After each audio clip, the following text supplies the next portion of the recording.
winter wind over hill and heather. Thick drives the rain, and my roof is in the dark. Muy bien, amigos, bienvenidos a Conexiones. Con nosotros hoy un escritor, una persona muy conocida, fundamentalmente en estas zonas, en estas huestes, aquí por Piriápolis. Nos encontramos con Pablo Reborido. Pablo, bueno, muy buenas tardes, darte la bienvenida. Y antes de comenzar, yo ya iría así como preguntándote, porque el personaje en cuestión de hoy es el que vamos a hablar con vos, es Francisco Piria, porque uno si lee dos trazos de Piria piensa, este hombre es extraterrestre, fue terrícola, porque por toda su obra. Primero que nada, bienvenido. Bueno, muchas gracias, Horacio. Un gusto enorme estar acá contigo, realmente. Realmente los epítetos para Piria se quedan escasos porque puede ser un pionero, progresista, visionario, una persona que estaba realmente adelantado para su tiempo y adelantado para nuestro país. Claro. En este caso, un Piria que hizo 22 viajes a Europa y todo lo que vio allí lo quiso volcar a nuestro país, en particular a Piriápolis, ¿verdad? Porque Piriápolis fue, digamos, su niña mimada, todo el dinero que él ganaba en realidad era para invertirlo en Piriápolis. Un ejemplo es este hotel, o sea, la inversión que hace en este hotel no es para... Yo antes de comenzar con la obra de Piria, me gustaría saber quién era un poco, quién fue, quién era ese niño, por dónde nació, un poco empezar a introducirlo en un escenario para poder llegar a entender algo de esto, porque esta obra de él, lo que plasmó acá, es mucho para una sola mente, me da la sensación. Tú sabes que estudiar a Piria es relativamente fácil. Ajá. Porque él escribió mucho. Prácticamente, si hubiera habido Facebook, imagínate lo que sería, porque cada día él ponía lo que hacía, ya sea por la prensa, por publicaciones, etc. Por ejemplo, él cuenta su infancia. Dice, Piria nació el 21 de agosto de 1847 en Montevideo, en las calles Piedras y 33. Él dice, en 1853, cuando tenía 6 años, dice, fui enviado por mis padres a estudiar al Colegio Nacional de Génova. Nuestro país salía de la Guerra Grande, muy convulsionado. La familia de Piria era una familia de muy buena posición económica. Esa era una de las preguntas que te iba a hacer. Sí. ¿Cómo era su cuna? El papá era piloto mayor de la flota francesa en el Río de la Plata. Él dice, mi familia tenía un estado de bienestar y holgura económica, entonces deciden mandarlo a estudiar al Colegio Nacional de Génova. Ese mismo año, cuando él llega a Europa, acá fallece el papá y en 1857, 4 años después, fallece la mamá durante la epidemia de fiebre amarilla en nuestro país. En 1860, en agosto, se embarca en el velero Roca, desde Génova, que venía a cargo del capitán Francisco Queirolo, y él cuenta, me embarqué para Montevideo para no tenerme que enrolar en el servicio militar antes de cumplir los 13 años. A los pocos días él cumpliría 13 años, se embarca, y en octubre de 1860 lo tenemos acá en nuestro país, con 13 años. Ahora, a esa altura un chico que de estudio, El único estudio formal que tuvo fue esos 6 años en el Colegio Nacional de Génova, pero estamos hablando de 6 años que no es secundaria de hoy. No, por supuesto. Tenía un bagaje de conocimientos, de cultura impresionante. La única educación formal que él tuvo fue esa. ¿Fue esa? Nada más que esa. Pero tenemos, por ejemplo, escritos de Piria donde él habla de cálculo diferencial e integral, que en matemática implica tener estudios avanzados, ¿no? Yo, claro, soy profesor de matemática, no profesor de historia, por eso recuerdo este detalle, ¿no? Que hablar de cálculo diferencial integral no es con una simple educación escolar, quizás liceal de hoy tampoco, ¿no? Bueno, ese niño que llega con 13 años a nuestro país dice que lo único que quedó en pie fue la casa paterna. Dice, los menores fuimos vilmente saqueados por él y el hermano, o sea que los desvalijaron, habían fallecido los padres, la casa estaba allí. Tuvo que ir a hacer las tareas más modestas, llevar el equipaje de los viajeros que llegaban en las diligencias, llevarle los canastos con compras a las señoras del mercado, Tiene solo 2 trabajos como asalariado, uno de peón rural en la estancia de Eugenio Furcade en el Valle Fuentes y otro como soldado de línea en el batallón tercero de Guardias Nacionales. Esos son los 2 trabajos remunerados que tiene Piria. Después se inicia como pequeño comerciante y su comercio, la Exposición Universal, estaba ubicado prácticamente al costado de donde está hoy la Puerta de la Ciudadela, lo que era el Mercado Viejo. Bueno, ese Piria se va desarrollando como comerciante hasta que en 1873 funda la Industrial y empieza a rematar solares. Y el primer remate de solares lo tenemos el 1 de marzo de 1874 en el Recreo de las Piedras, próximo a la estación de ferrocarril de Las Piedras. O sea que el éxito empresarial de él, ese es su comienzo, ¿no? Pero ya era conocido. En realidad Piria era, digamos, conocido como pequeño comerciante, por incluso la modalidad de la venta de Piria. Remataba, no vendía los artículos y los remataba artículos nuevos. Es decir, por ejemplo, se pasaba por la tienda de Piria y veía que había una persona de campo y remataba ropa de campo, como ser bombachas, botas. De repente había gente más adinerada, sacaba a la venta relojes. Era una modalidad de venta muy particular. Y ahí empieza hurgando por la posibilidad de empezar a trabajar por estas zonas, de rematar terreno. En realidad, los remates de Piria fueron prácticamente en Montevideo. Sí. Claro, pero estamos hablando de una época donde no era fácil decir rematar un terreno en Piriápolis. Venir a verlo era todo un tema. Pero ni que hablar. Estamos hablando, no era como ahora que estamos hablando de una hora y algo de viaje. Es que estábamos, incluso en algunas escrituras figuras de estas tierras eran el desierto de San Felipe y Santiago de Montevideo. El límite de la jurisdicción original de Montevideo, del libro de medición y reparto de tierras de Pedro de Millán, toma como límite el Cerro Pan de Azúcar como mojón y las sierras de Maldonado hacia la costa, lo que es hoy el Cerro San Antonio, esa entrada. Estamos acá en el desierto de San Felipe y Santiago, en los límites del Montevideo original. Claro. Y acá era inaccesible porque tú fíjate que lo más próximo que llega el ferrocarril acá en 1895 a lo que es la estación La Sierra, hoy Gregorio Aznares. A Pan de Azúcar llegó en 1910. La comunicación más fluida era la fluvial, o sea, a través de los puertos, que fue una de las cosas que le trajo a Piria, el puerto natural.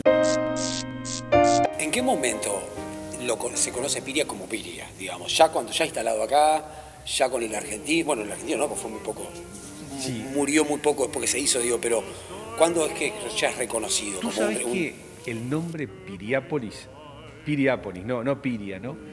Pero está relacionado, ¿no? Suena por primera vez en Montevideo allá por 1902 a través del vino, de la producción de la bodega de Piria en Piriápolis. Ahora, Piria ya iba siendo conocido en Montevideo.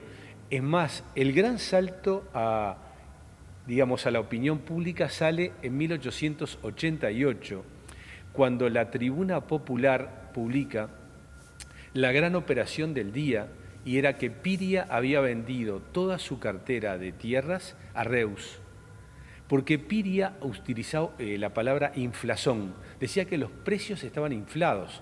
Entonces, le ofrecían a él un dinero que no lo valía, entonces vendo todo. Tal es así que cuando quiebra Reus, cuando quiebra el Banco Nacional en julio de 1890, una crisis económica, no sé si será peor que la del 2012 en nuestro país, encuentra a Piria con dinero contante y sonante. Y es así que en noviembre de ese año compra Piriápolis, lo que sería Piriápolis.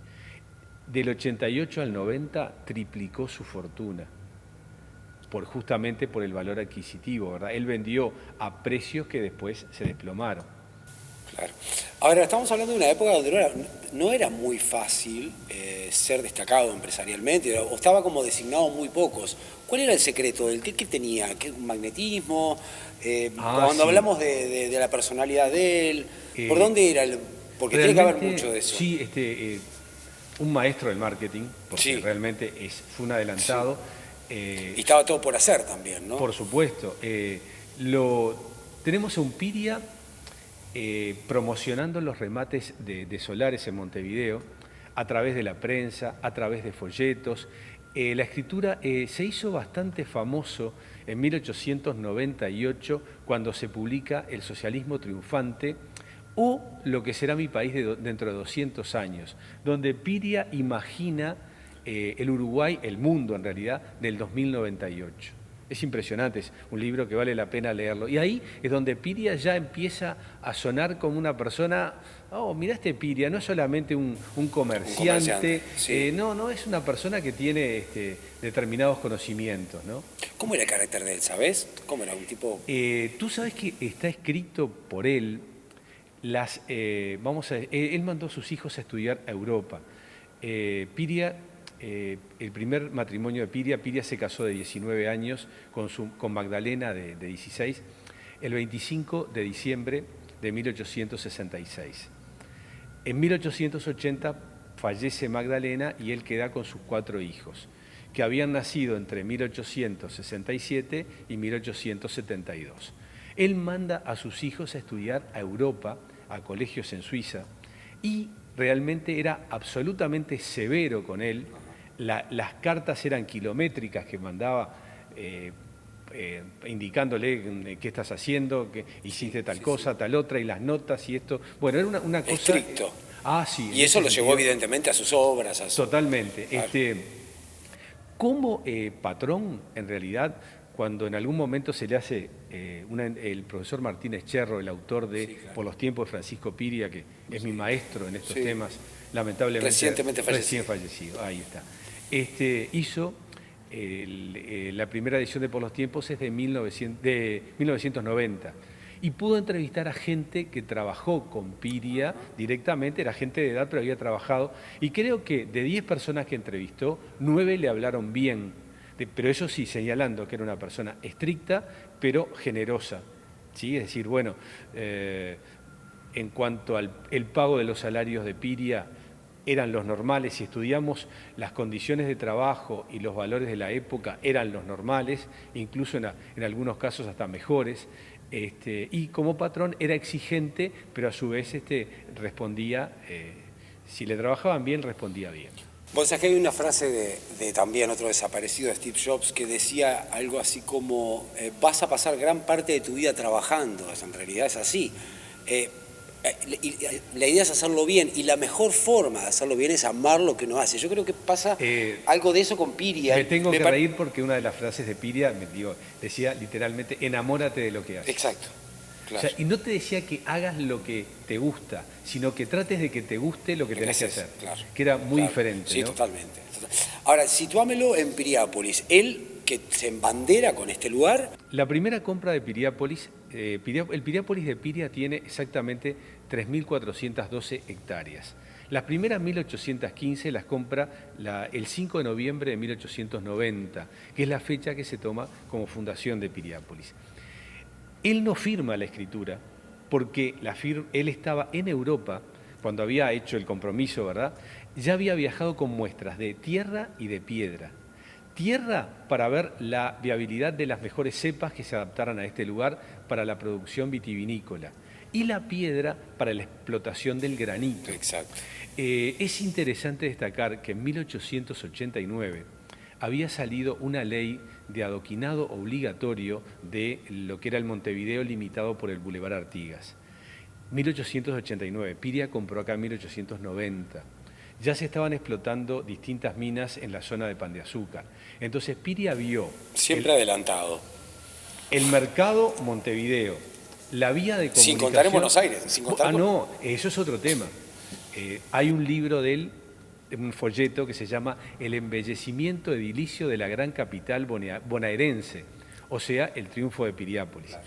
Porque después vamos a proyectarnos en la Argentina. Bueno, entonces Piria, ¿qué vio? La fuente de materia prima, las canteras. Y el cliente, que era Montevideo. El cliente, Montevideo y posteriormente Buenos Aires, y sobre todo la vía de comunicación, la vía fluvial, claro. A partir del puerto.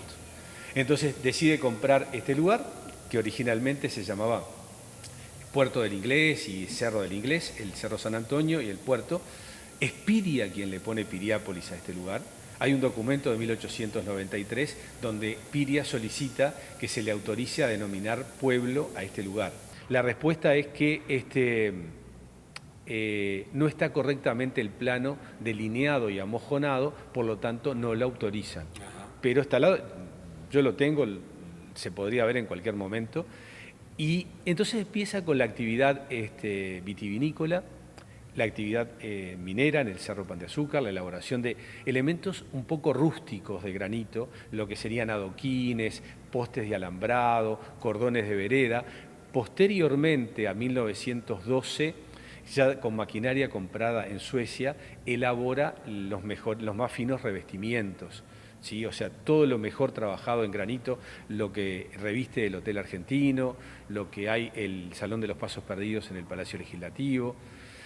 Piria da una lista de los lugares en Buenos Aires que tienen granito ilustrado del Argentino Hotel, entre ellos la Confitería del Molino, recientemente restaurada. A mí me da la sensación que es como que es apasionante verlo desde afuera, porque es fácil hoy ver un lugar así, pero imaginártelo, por más que estuviera el agua y la arena, imagínate que en esa época el trasladar gente hasta acá era ya la primera escollo, porque eran todos caminos, ni rutas habría, estamos hablando de caminos de tierra. Exactamente. Y él empieza como a decir, y en qué momento es que donde él decide empezar a trabajar, proyectar el hotel, a proyectar el castillo. ¿Qué tiene que ver el castillo en la vida de él en particular? Tú sabes que el castillo es la residencia de Piria en Piriápolis. Si nosotros nos ubicamos en el castillo, estamos en el corazón del Piriápolis agroindustrial. Claro, estaba todo allá. Frente al castillo Seguro. tenemos la bodega. Hacia la derecha del castillo, todo lo que eran las canteras del Cerro Pan de Azúcar. Exacto. Hacia la izquierda, los viñedos y el pueblo obrero. Él estaba en el corazón del Piriápolis agroindustrial. El Piriápolis turístico se inaugura exactamente en los jardines del Argentino Hotel el 15 de diciembre de 1902, cuando Piria construye el primer hotel, una construcción muy precaria de chapa y madera, y ahí empieza a promocionar el turismo. Pero como decís tú, para venir allí había que venir en tren hasta Gregorio Aznares, la sierra, y desde allí venían breaks, que son pequeñas diligencias, que comunicaban con Piriápolis. Y si no, algún barco que venía, los vapores empezaron a venir regularmente, el vapor de la Carrera recién en 1921, pero ya desde 1914 se registran vapores de pasajeros. Hasta ahí lo apasionante de este personaje, más allá, ahí estamos hablando un poco de lo laboral y empresarial. ¿Qué pasa con sus amores? ¿Qué tenía? Mujeres, él sabemos que era viudo. ¿Qué pasó a partir de ahí? Acá en Piriápolis, por ejemplo. No sé si puedo hacer un pequeño adelanto, Horacio, a eso Sí. que tú me preguntás. Sí, espero no cometer ninguna infidencia. No, todo lo contrario. El gran amor de su vida, dicho por él, es Magdalena, la primera esposa. Magdalena es el amor juvenil, ¿verdad?, de 19, 16 años. Cuando inaugura su tumba en el cementerio del Buceo, que la única leyenda que tiene es yo y ella, cuando él pide autorización para la construcción de la tumba, que está el documento, él pide que se trasladen los restos de Magdalena, que había fallecido en 1880, y que después se coloquen, cuando él fallezca, coloquen su cuerpo allí y se cierre la tumba a perpetuidad. Él quiere estar en esa tumba con Magdalena, su primer amor, en ese entonces su único amor, y él. Después se casaría el 12 de agosto de 1902, acá en Pan de Azúcar, con la yugoslava María Emilia Franz, a quien conoció en uno de sus viajes a Europa.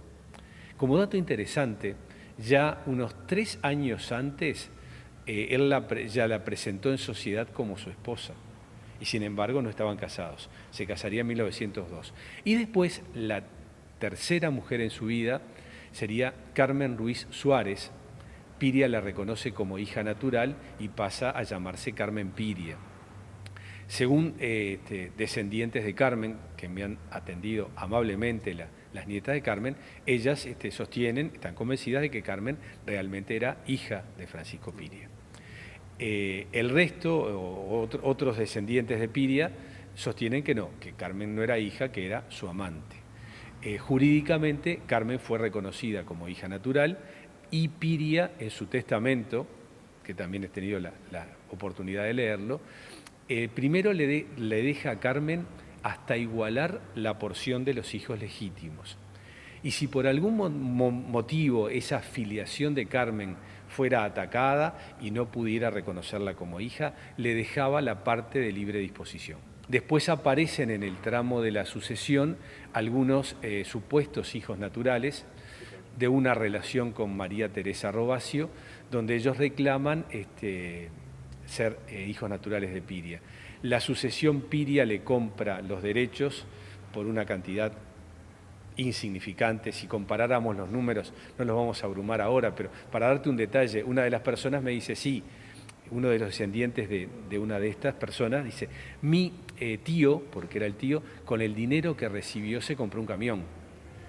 O sea que pensar que la fortuna de Piria comparada con un camión no es nada, ¿no? Estamos con Pablo Reborido hablando del fascinante personaje Francisco Piria, aquí, en uno de sus, bueno, casi como que la pirámide de Piria aquí en Piriápolis, en el Hotel Argentino. Vamos a una pausa y enseguida regresamos.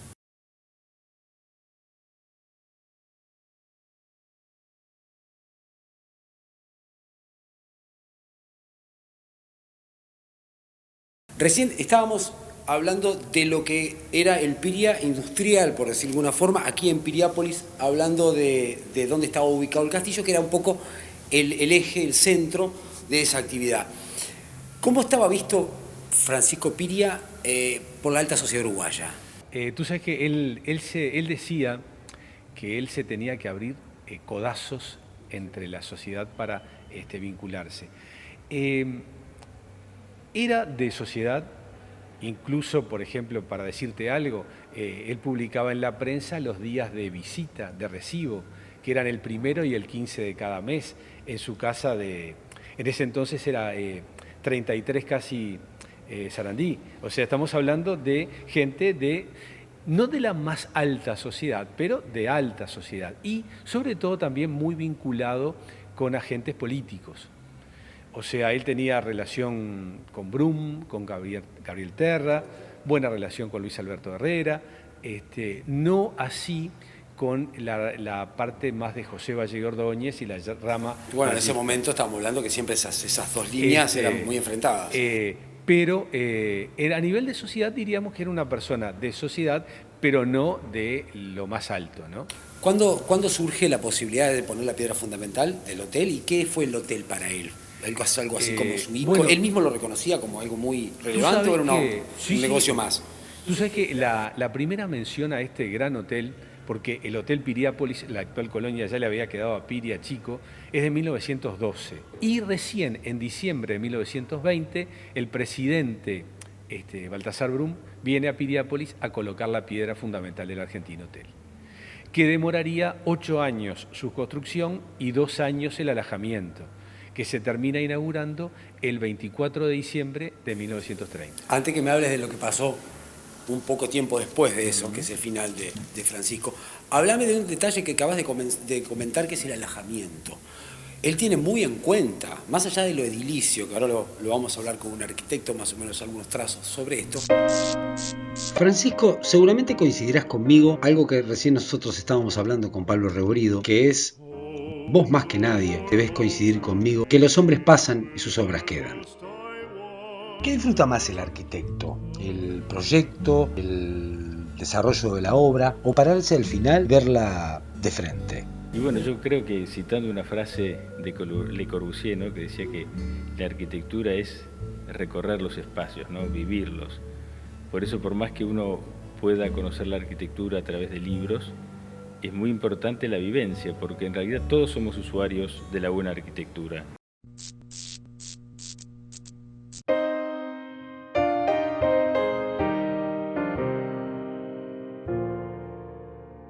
Home, no more home to me, whither must I wander? Fue una realización de América del Sur TV.